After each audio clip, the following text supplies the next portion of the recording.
Yes, finally everybody, the Biden administration is making big progress on the new spending bill. President Biden has announced that he will finally be canceling student loan debt. Top economists, lawmakers have agreed that fourth stimulus checks are not going to add to the rising inflation. So this gives people more of an opportunity to receive stimulus checks. Comment down below, everybody, if you think that President Biden will do this. The former presidential candidate Andrew Yang says that new stimulus checks are not to blame for recent inflation. He's also in favor of sending people free cash as a way to insulate workers from economic shocks and technological disruption. The Universal Basic Income advocate told CNBC that stimulus checks comprise maybe 17% of the money issued with the CARES Act, a measure passed by Congress to unlock trillions of dollars. Now, Yang told reporters that money is in people's hands for a couple of months last year, and it was a very, very minor factor in that most of the money has long since been spent, and you can see inflation continue to rise.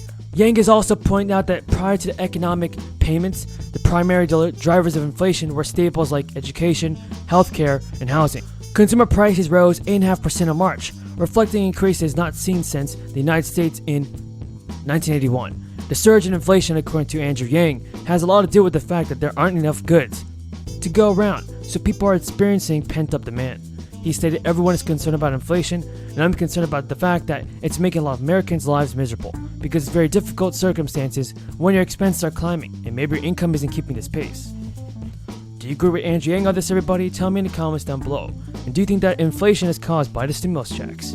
Now, here's some big news. The Biden administration continued to go on with its student loan cancellation effort on Tuesday.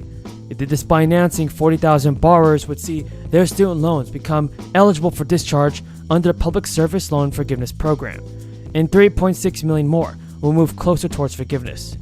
The Education Department will give borrowers retroactive credit for forbearance steering, where student loan cancellation efforts on Tuesday by announcing that 40,000 borrowers would see their student loans become eligible for discharge under the Public Service Loan Forgiveness Program, and 3.6 million will move more closer towards forgiveness. And here is some big news: the Biden administration continues its effort to cancel student loan. The Education Department will actually give borrowers retroactive credit for forbearance steering.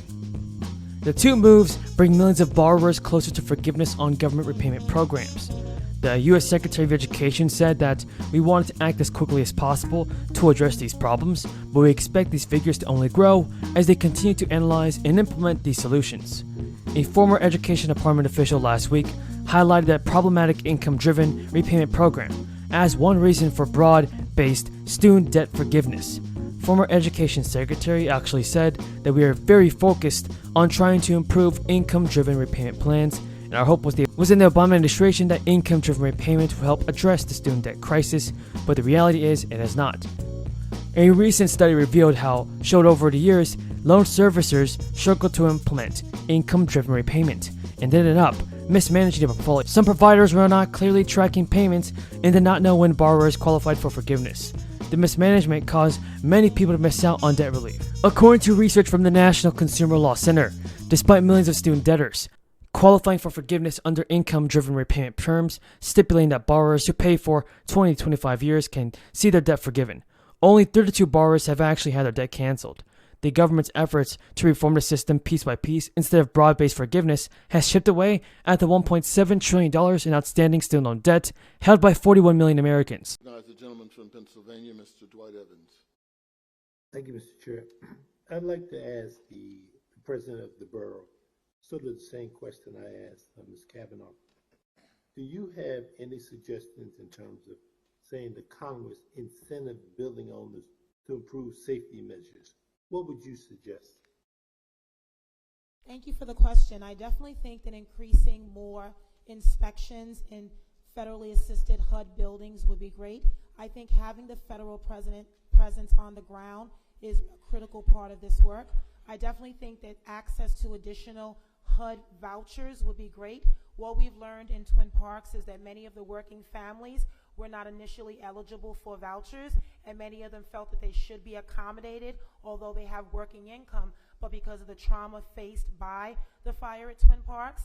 And I also think that there needs to be federal intervention when it comes to the regulation of space heaters. Space heaters do not have automatic shutoffs, and sometimes if you buy them in certain parts of our city, they're inexpensive and they're not necessarily the best quality, but families in our city are forced to use space heaters because of insufficient heat by their landlords and management companies. So I think if we had access to additional... So Social Security is now one of the programs that have helped shepherd the most vulnerable Americans through the crisis. And there are some huge changes that are coming this year. These changes will affect all seniors, Social Security, SSI, SSDI, or VA beneficiaries. Lawmakers in Congress are also thinking about passing a $200 monthly boost on top of COLA-adjusted Social Security benefits. Now, when prices started rising in 2021, the country was reminded once again of just how deeply tens of millions of people depended on the monthly benefits that Social Security provides. Joe Biden campaigned on changing Social Security to be fairer and more efficient for the millions of Americans. During his first few days in office, Biden promised to deal with Social Security as soon as possible. It's important to remember that millions of people count on Social Security benefits every month to provide that extra stimulus relief. But the bad news is the program's funds have been running low. The latest official estimate from the SSI shows that just 79% of promised benefits will be payable in 2035 due to depletion of its trust funds. The estimate does not factor in the effects of the crisis, which experts say could move that date up even sooner. Biden touted big changes for the program on the campaign trail. Under his plan that he proposed while campaigning for president, eligible workers would get a guaranteed minimum benefit equal to at least 125% of the federal poverty level. People who have received benefits for at least 20 years would get a 5% bump. Biden also proposed changing the measurement for annual COLA increases to the CPI for the elderly. To pay for those higher benefits, Biden would apply Social Security payroll taxes to those making $400,000 and up. In 2021, workers generally pay the 6.2% Social Security tax on up to $142,800 of wages.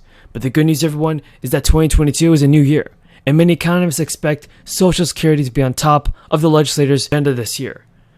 The crisis has created a so-called notch that would help reduce benefits for those turning 62 and claim retirement benefits in 2022, as well as those who file for disability or survivor benefits that year. Congress is expected to act to prevent those reductions before they make effect. According to the Social Security experts, because those benefit reductions were directly caused by the crisis, it will be addressed in the next relief package. So I definitely agree that President Biden and lawmakers got to provide more financial relief to Social Security beneficiaries during this crisis. I know right now it can be a very difficult time for senior citizens, and as the COLA increases, things just get worse and many people need help. But the good news is that Democrats have already proposed their own legislation aimed at shoring up the program. The Social Security 2100 Act proposed by Democratic Representative John Larson aims to boost benefits and restore the program's solvency for the next 75 years by raising payroll taxes.